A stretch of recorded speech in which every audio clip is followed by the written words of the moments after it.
Thanks. There you are. Thanks for Okay, having me. thank Thanks you. for this great event, like every event you have. And you're one of the frontiers for the Silicon Valley, also dragons and other things. And Ron, thank you very much. And we'll start with you. And I don't want to be playing beat the press, but I want to start with this. What do you think about all these things happening in Hong Kong these days? What is that? I want to shoot it out. Listen to you. So we want to start with I that. think it's terrific, but it's going to be challenging to figure out how Beijing and Hong Kong kind of work their magic to come up with some compromise or some solution to that problem. Where in fact we have an Asian advisory group, a board that we get together with quarterly. We have a meeting in the last week in October, so in Hong Kong.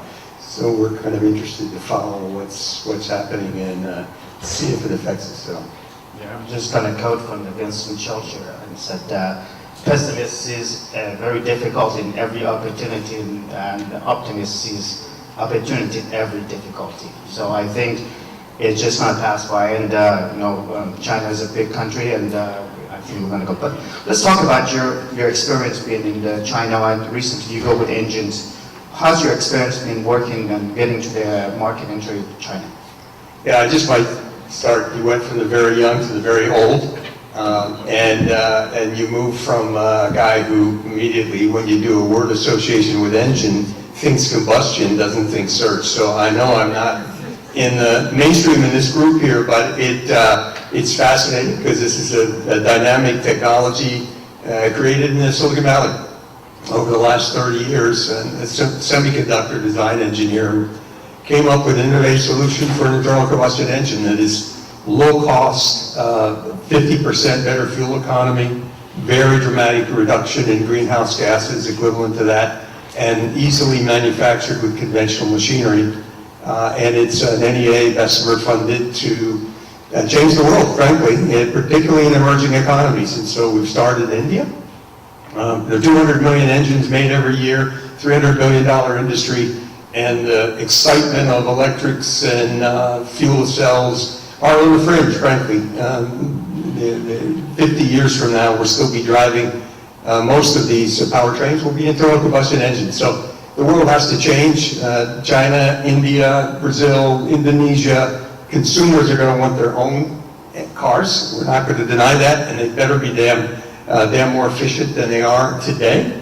And we have a solution for that. So we're moving into, as I say, into India. We've been in India for a few years, have several customers in the OEM business there, and we're doing a dance in China. We've been in and around China for 4 years now. In our business, things don't happen overnight. You think in terms of years and often decades. Once you're in as the next generation technology, you're in for decades. And so we're building relationships at the OEM levels, know everybody from two-wheeler, three-wheeler, four-wheeler, truck, car industry in China, but we're also building relationships with MIDI, with the Ministry of Science and Technology, with local provincial governments, and getting our name and reputation out there and doing kind of experimental work, beginning to do some experimental work with some technical agencies there. It is a long-term process. We're already well underway in India. It's going to take a while longer in China, but China is the biggest market in the world for this product. The interesting thing about China is that the top 10 brands in China are foreign. Either foreign company brands coming in independently or as joint ventures with Chinese companies. There is a very strong desire by the local Chinese auto industry to build their own capabilities and move up that ladder in terms of customer preference. So it's not completely dependent upon foreign companies from Germany, Japan, and the US that bring technology like this. And so we're at a confluence where we think that is a real major requirement, and we're particularly nurturing those relationships with people like Chery and Geely and Great Wall, if you know those names, who are on the outside looking in when it comes to being major players, frankly, in the auto industry in China. And did you meet any Chinese VCs? How's your experience been actually with the investors and Chinese? And basically, how does that work? It's also a slow dance. I think for us, we're seen as an awfully long-term play, and commercialization is measured in years, not in months, or 250 million users in Tango. I just, I marvel at that. It takes us still a step at a time to get into this industry. So I think we're kind of in a fun spot. We're bringing absolutely innovative technology into a very conservative industry. And it's, we've had to find innovative funding. We have strategic OEMs who have invested, none in China yet, but around the world we have investors in the Middle East that we're working with. We have investors in Eastern Europe who are looking at high net worth individuals. It's a combination of people who get the vision, get the idea, and have a longer term outlook. So we're either too late because we're proven technology, or we're too early because we don't have $10, $20 million of revenues yet. So we fall in an intermediate gap that the venture community in China is waiting to see we make our next move here, frankly. And then speaking of that, your engine, you're going to 2-cycle. I mean, for the audience actually knows about your technology, and it's a 4-cycle engine. It's a 4-cycle. So, but I don't know that it's a post-piston 4-stroke engine. Yeah. It's got incredible efficiency, runs very lean. It achieves hybrid and diesel, advanced diesel-like performance without cost.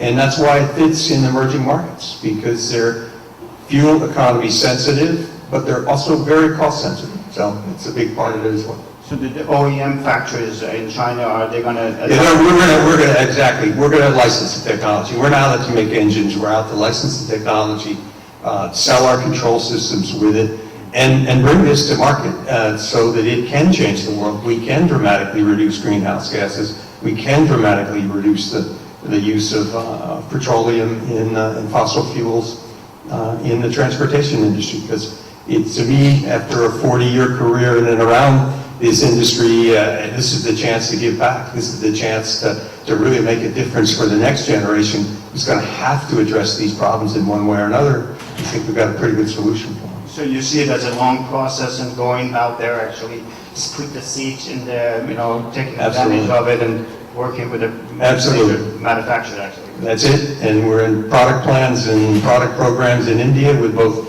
2- and 4-wheeler companies, and we're about to do the same in China, and we're working with Honda and Yamaha and others in Japan. It's just a long cycle. You have to be patient, you have to be persevere, and I think it's still going to be worth it to us in the long run. Have some money. You got to have patient and innovative funders. That's the innovative funders. And so those of us here actually, and they're your experience being for the long haul. What is your suggestion? What is your advice for people that they have technology like this, like you have over there, but it's not going to happen right away. It's going to happen. It takes time and actually ground working and do some organic work to get it done. Well, I don't know whether the ones I've heard today so far pretty fast how they're making things happen, but for me it's about making a long-term plan, but give yourself short, measurable milestones so you can demonstrate progress along the way, step by step by step, to encourage existing investors and attract new ones along the way. Yes, we have this grand vision of what we're going to be as a multi-billion-dollar technology company in 5 years, but we take it a step at a time, and the funding actually comes a step at a time. So I think it's, again, mapping out achievable objectives on a 1-2 year basis and add your funding as you go along. Don't try to, I would love to get $250 million from Alibaba, but I don't think they're going to invest in it. Speaking of that, you have a technology here in Silicon Valley. How do you protect your IP? How do you protect it? It's a challenge, although the IP is we do a lot of money is spent in that area, and we have really thoroughly covered the gamut worldwide. And I think because it's a basic architectural capability with a lot of know-how, we're inventing every day. So the key is not necessarily to protect a patent at times, and certainly in China it'll probably be violated, but to keep ahead of the game, because this is the new architecture 1.0, and we're moving to 2.0, 3.0, 4.0. We just have to stay ahead of the gas. It's not static, it's dynamic technology. Very, very quotable. Yeah, thank you very much, Ron and Sydney, for a very fascinating tech chat here. Let's give them a round of applause. And a photo op as well before we